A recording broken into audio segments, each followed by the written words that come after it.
Welcome to another episode of Locked In. This is going to be part 5 of my Ultimate Steel Gravel Bike build. Custom bike build. I never get that right. This episode is going to be going over my brake calipers, the wheel set I've already built for the bike, and the wheel set I'm going to build, and what kind of setup I'm going to be running on them. This is my custom wheel set I had built for my Specialized S-Works Crux. This is a Velocity Blunt SS 29er rim with a Specialized Roubaix 3032 tubeless tire. It is running a set of Bitex hubs, DT Swiss spokes with an XTR center lock rotor.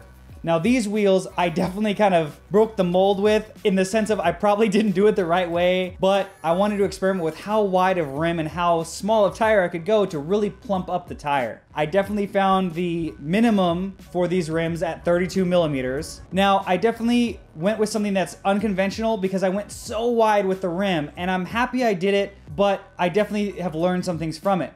Now this wheel being a 30 millimeter external width with a 32C tire actually measures at 37 millimeters at the widest point when you measure the tire itself.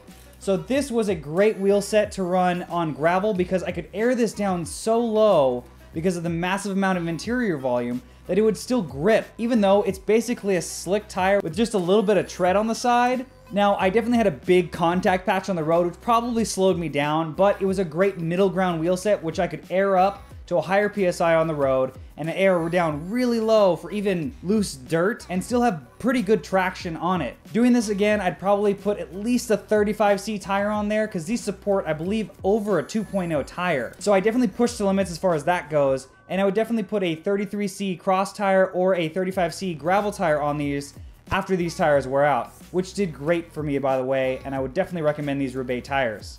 As far as the hubs go, these are a 6-pole hub. Now, I tried to find something that was competitive to a DT Swiss 240, which is kind of the gold standard, and I've been really happy with this hub set, and I'm going to be putting those on the next wheel set I'll be getting into. Now, if you want to hear the hub noise, oh god, these guys sound great. Oh yeah. Oh yeah. These have a really great engagement point, especially for cross or gravel riding. You really want that snappy response from the rear wheel, especially when you're trying to navigate through tight terrain. I've been super happy with these wheels. These hubs come in through axle and quick release, so no matter what frame you have, you can get a set of these hubs. As far as spokes go, I went with DT Swiss spokes. These aren't anything super expensive, but I wanted to keep this wheel set reliable because I knew it was going to be beating on it, so I wanted spokes to be cheap if I needed to replace them. Now let's get on the wheel set I'm going to be building for this bike. It isn't completed right now, and I wish it was, but you guys will get the kind of reasoning behind the next wheel set. My lightweight disc wheel set, which I'll probably be running a 32 or 28C tire to hit that weight goal that I'm really trying to for this build at 17 pounds without pedals and cages. I wanted to start that with an ultra-light disc rim. These are DT Swiss XR 331s or 331s, whatever you want to call them, and these weigh in at just 380 grams for the rim, and I believe the nipples as well. So these are super light and tubeless ready. This is definitely a 29er mountain rim, but I've seen a few builds of these with 28C tires. With a 26 external rim width, this is going to complement a 28C really well and be able to handle a bigger tire like a 32 or even a 35. But this is going to be my lightweight climbing wheel set. Like I said, probably with a 28 for my road setup. And lastly, my brake calipers. If you've seen part 4 video, you're definitely going to kind of have an inkling of why I chose these TRP HY RD disc brake calipers. These are definitely the middle ground between a traditional mechanical disc brake caliper and a full hydraulic caliper setup. The reason I went with this is so I could retain a standard road bike lever for 2 reasons: cost and ease of maintenance.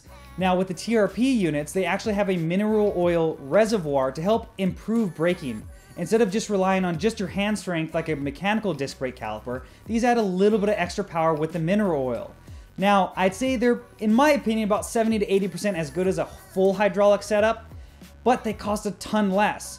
So if you have a bike with standard mechanical disc brakes and you really want to improve the braking, this is like the best bang for the buck improvement on your braking power, and you can retain your existing equipment, which is great. Now, if you guys want to see a full independent review of just these calipers, let me know in the comments below.